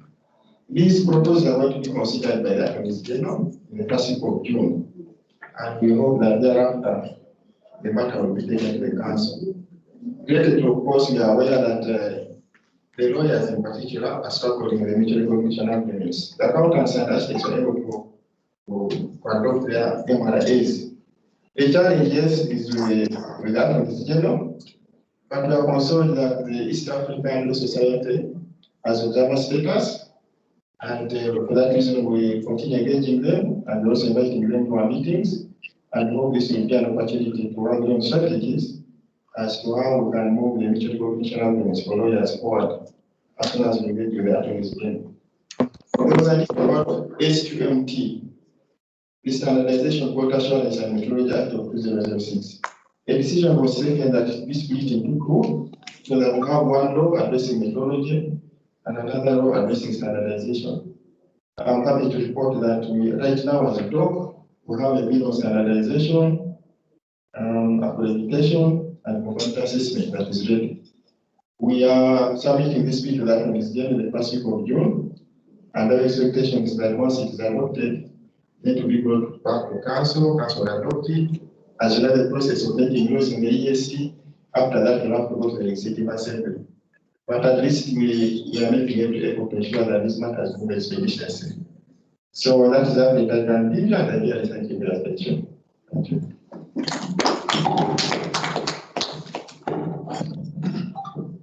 Thank you very much, CTC, for clarifying on some of those legal aspects. Unless if there's any other question to CTC, then you are free to. Okay. Thank you very much.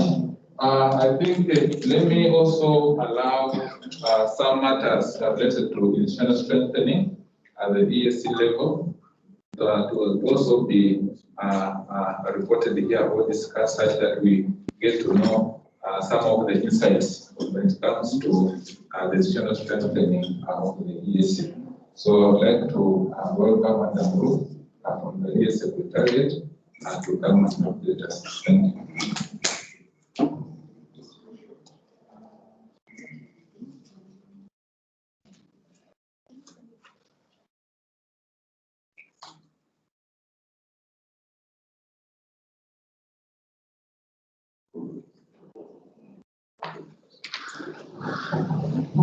Good morning, everyone. Good morning. My name is Ruth Simba. I'm the Director responsible for Human Resource and Administration. Now, I would just like to briefly talk about institutional strengthening at the EAC. Basically, we at the EAC try to be as much as possible sensitive to our clients and partners. And as such, we have strengthened our systems and processes. We have actually with the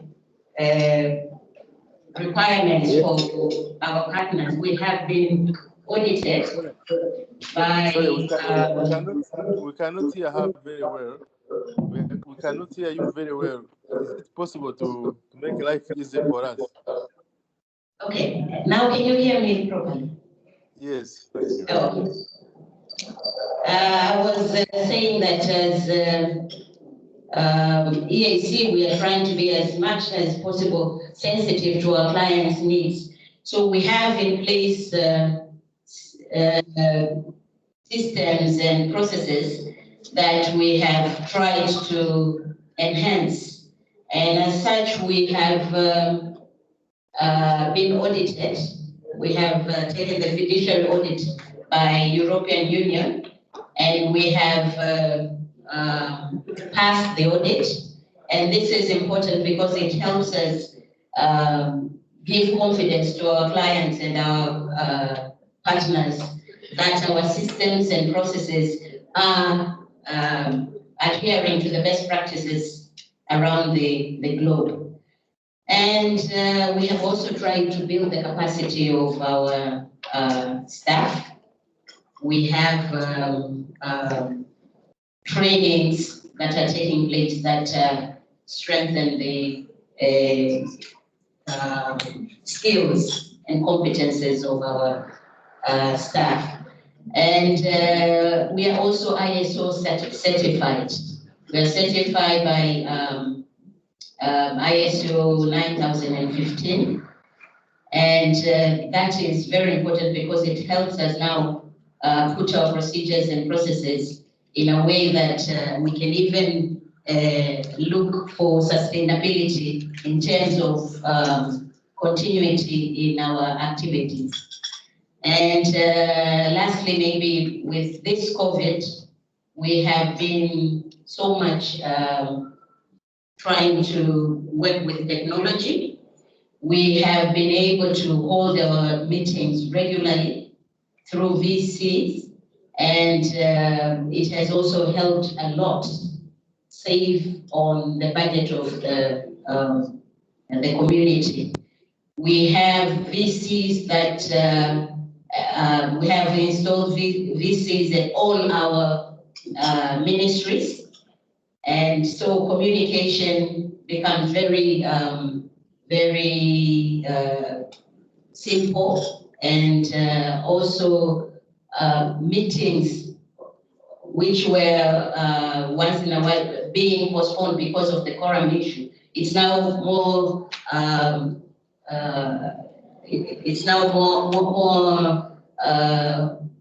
we are more able to facilitate or to hold those meetings because of the use of technology. So in terms of COVID, we have also tried as much as possible to ensure that we as EAC, we take the necessary precautions so that all staff and partners who are visiting us are also protected. Maybe in short, if I may end here. Thank you. Thank you very much, Madam Ruth, for those insights on issues of institutional strengthening. As we wind up, I think let me invite one of our board directors, Mr. Stuart Mexico, to give a vote of thanks. Unless if there's any other issue. So, karibu sana. Yeah, I had put up my hand. So sorry, Chair. I was a bit far away from the screen, which is doing the projection. So, Chair, you have the platform. Thank you. I apologize to Stuart for interrupting your statement. I was just thinking that there's an echo. I'm hearing an echo. Is somebody? Are you hearing me well? Are you hearing me well? Can you hear me? Are you hearing me well? Much better. Okay, thank you. I was reflecting, and I had some idea. I don't think private sector will have an opportunity like we have now again, and it might take a very long time to get a Secretary General who comes from our own constituency, from private sector. So what are we going to do to exploit this opportunity to the maximum?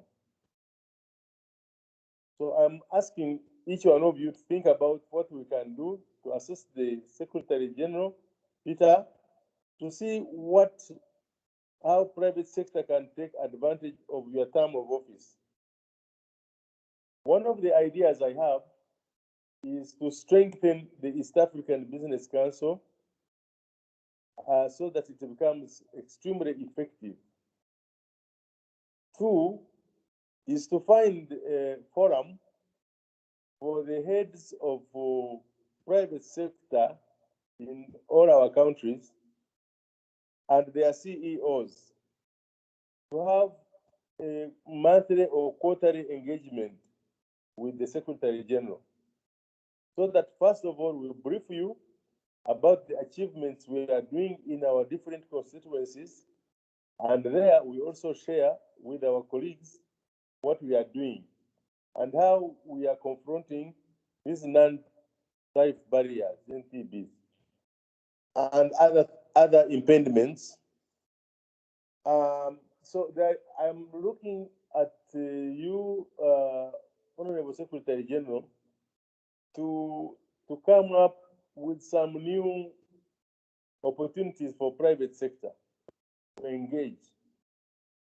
It's a pity that, for example, KEPSA and PSFU, we don't have a dynamic relationship.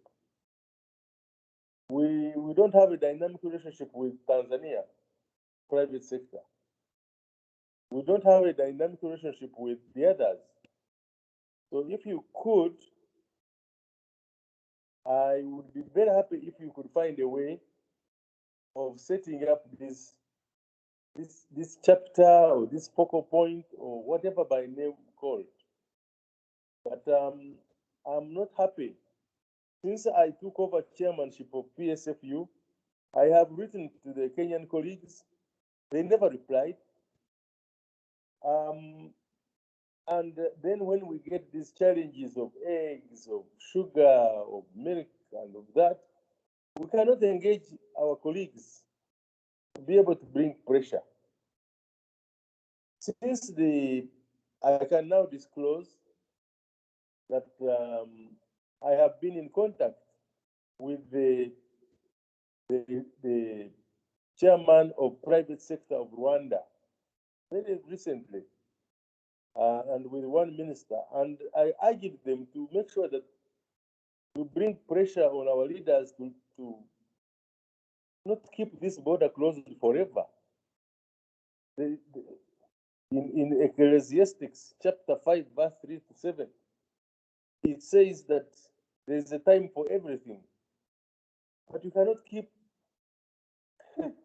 this type of situation forever. It's not tenable for either party. And when the president of Law Society was speaking about, cross-border practice and dispute resolution mechanism, and I was very happy. But these things become talking shop, and we can just simply stop there after this discussion. So I wanted to know what are you taking away from Kampala? When you are on your plane going back, what would you say I have taken with me from Kampala? When I get to Arusha, this is a new revolution. I don't want private sector to continue to be second fiddle. They talk about this economy is led, is private sector led. But how can you be private sector led an economy when after meeting the Minister of Finance and discussing the budget and agreeing with them, they read a totally different budget, which you didn't agree with? So I'm challenging I'm challenging the Secretariat in Arusha, led by you, sir, to come up with a new thinking. Look, we have now started a new term of government, 5 years in Uganda. Rwanda is some time away from elections. Tanzania is new, starting 4 years. Kenya next year we will have elections. So we have a bit of political stability and some kind of fresh air. We have a brand new Secretary General. So my appeal to you is, let's not do things as usual. I would like to see a revolution, a change, a new thinking coming out of Arusha and challenging different, focal points, chapters, whatever name called, to also come up with a new thinking to make sure that private sector really makes an impact on our rather lackadaisical way we've been handling these matters at the East African level. And now if Congo comes in, what have we prepared as the East Africans to welcome them? And what type of business can we do with them? What are their impediments? What are their challenges? Who is reading this? And what will they think they have benefited by joining us? So is Ethiopia and others, and Somalia. Although they are not members, but they are just within a striking range. So I am asking that we take this up this morning, the first day of the term of office of President Museveni and his government, with this stability that we are enjoying within the region. First of all, to stop the situation at the Katuna border, which you ably described, to stop it and to make an appeal. Take delegations to Kigali, to Kampala. I've not seen that. I know that the East African Business Council, in passing, mentioned it when they were in Kigali some time ago. But surely, can't we go? Can't we make a delegation? Can't we find out what is this? It's our duty as business people to show the way to our leaders. All economies are determined by business. And anybody who is stopping business is really not a good person for the people that they lead. So we need to make sure that this comes out. And if they have big problems with each other, what are they? What are they? Why don't we know them? Why are these things secret? So I think that maybe we are putting too much on your table, sir. But where else can we load the food? We must put it on your table. That's my appeal. I think we shouldn't come out of this meeting and continue with business as usual. This is business unusual. COVID has given us an opportunity to think again.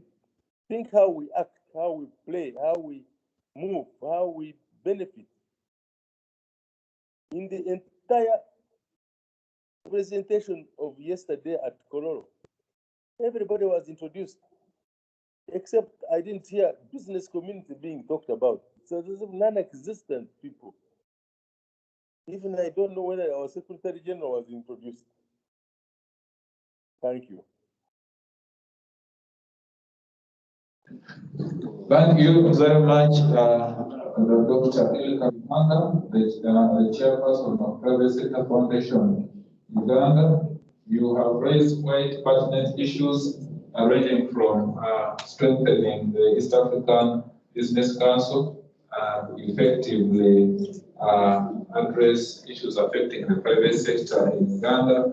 You have also raised issues regarding the new opportunities for the private sector in Uganda, the need for collaboration with other business membership organizations like in Kenya, KEPSA, in Rwanda, the private sector in Rwanda, in Tanzania, as well as in Burundi and South Sudan. You also talked about looking for avenues in addressing the disputes which might arise as we transact business. new way of thinking, of doing things, building on the new leadership which we have seen in the EAC partner states of president having been thrown in yesterday. In Tanzania having a new president and the like, that we need to build on this and build new partnerships for business. You have also talked about the need to organize delegations to some of our counterparts in trying to unlock what is really limiting business and why should some of these key issues limiting business be a separate, such that as we integrate, we effectively integrate in an open manner. I realize that we have some members of this meeting are online, and maybe I will give chance to anybody who is online who would wish to contribute to this discussion. Is there any hand online? I don't see any hand.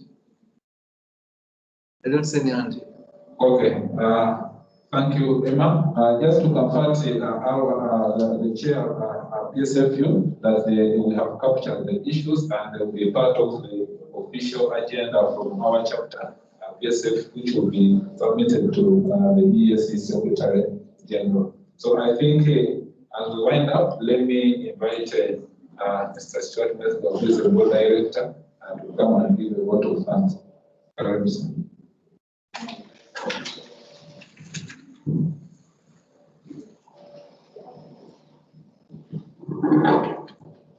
Thank you, Mohammed, for the moderation. It was powerful.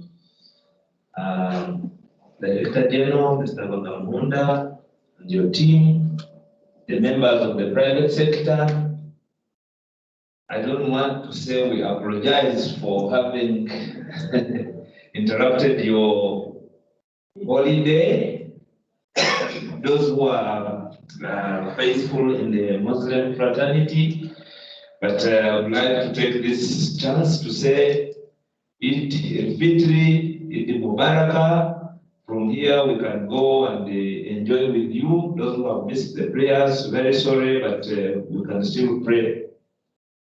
The private sector, especially the Secretariat, Executive Director Gideon Baragadawa, and the team, we thank you very much for having organized this breakfast session.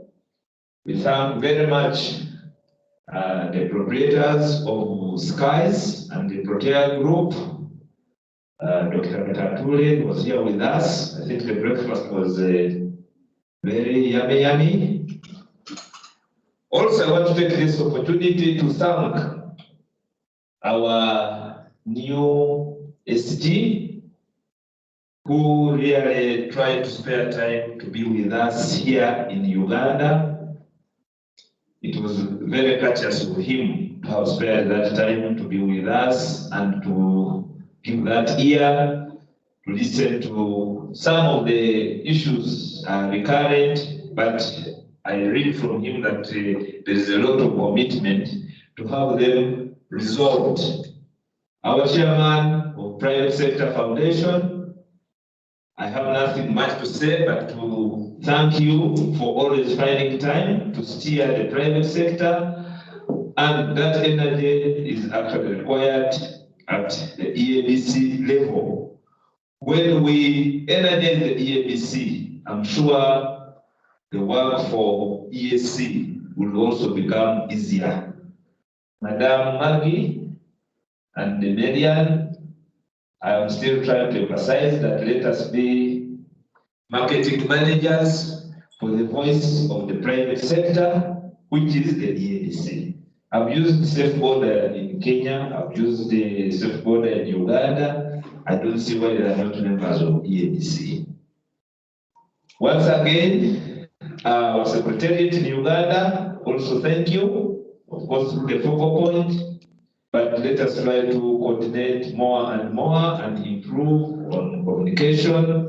Thank you everyone who have spent time to come and be with us this morning.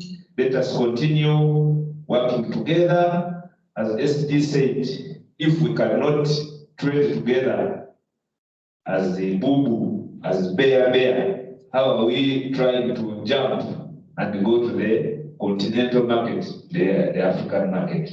I think in Runyoro, where I come from, we say the night dancer starts from home in order to go and check somewhere else. So let us start from here. We support Bogo, we support Bear, then we'll be African, then we can think of Asia, etc.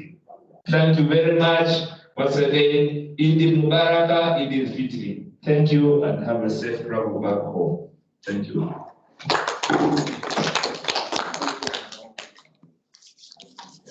Thank you very much, Director. I think we, on behalf of the EAC Secretariat, I think and our colleagues from the EAC, I think we can now depart at leisure. Thank you.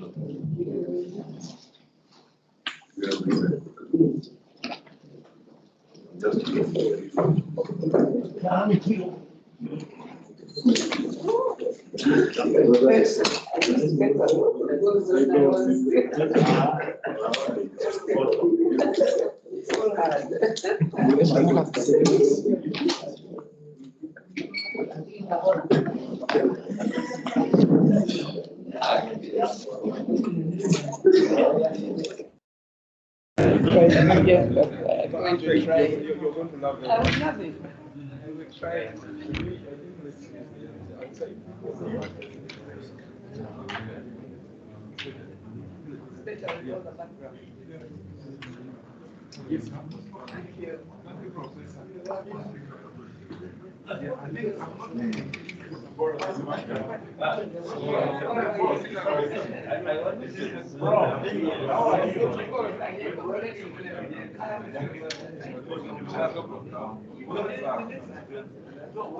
These 2 years plus plenty of food.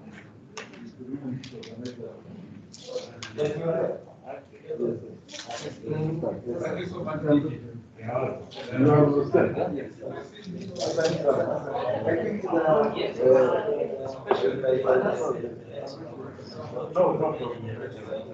problem.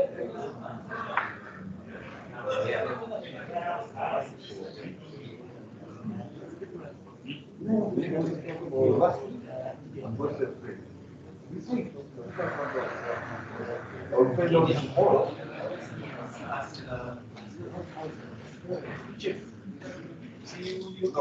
I'll find out. But they told me not this thing. Yes.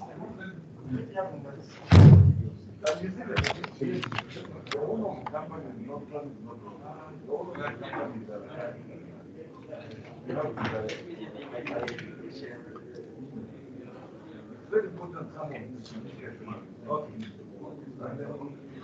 He gets them a bit. Otherwise, he doesn't see the relevance, but he knows he should know.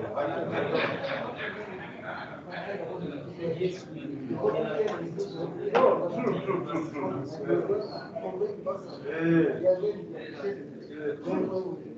Correct.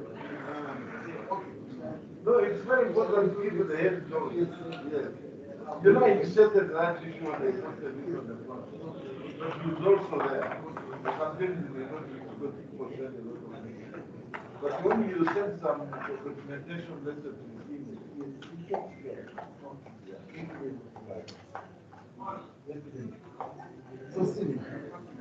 thank you so much. You made our day. Only that, Yeah. the way I planned it, that's why I was asking for the laptop. I knew all this would happen.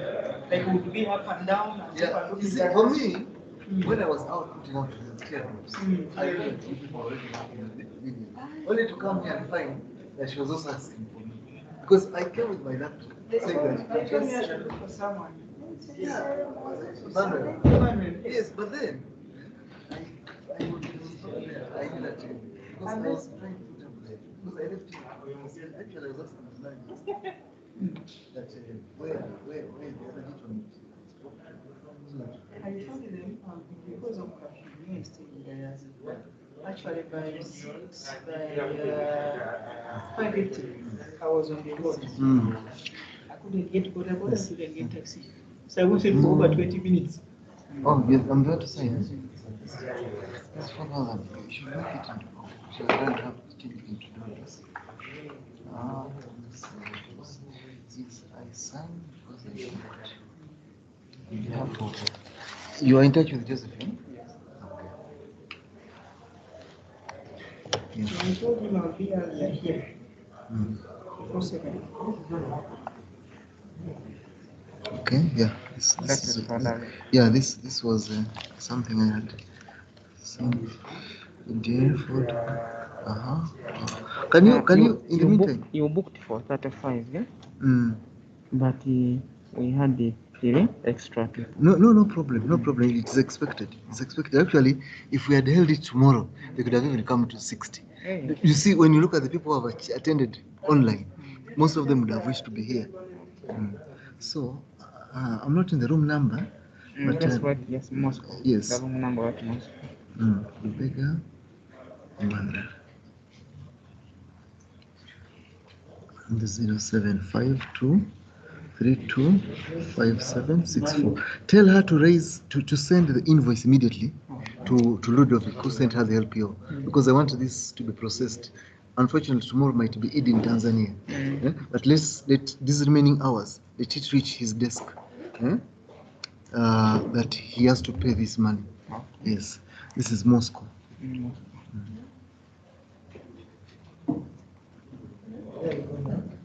Yes.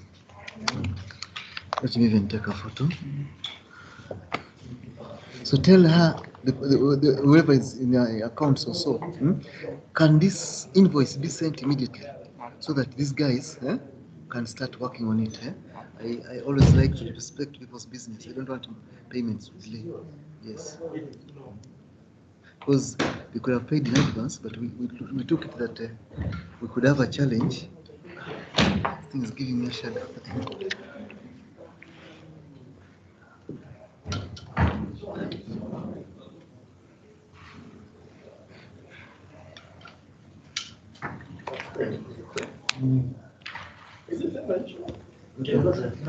Thank you. Please, immediately go to the accounts. Tell them to send this and they copy me in the invoice. Yes. No, yeah, input, yeah, because the demand not. Yes. So I told him I'll be here earlier. Mm. And I made sure I'm here before 7. Mm. So Yeah, the reason why I wanted to check the laptop is to check sound and yeah, video. because for me, when I came with my laptop, I said, in case I even came with a printer, just in case there is any hitch, I should be in a position to do what? But I left here late.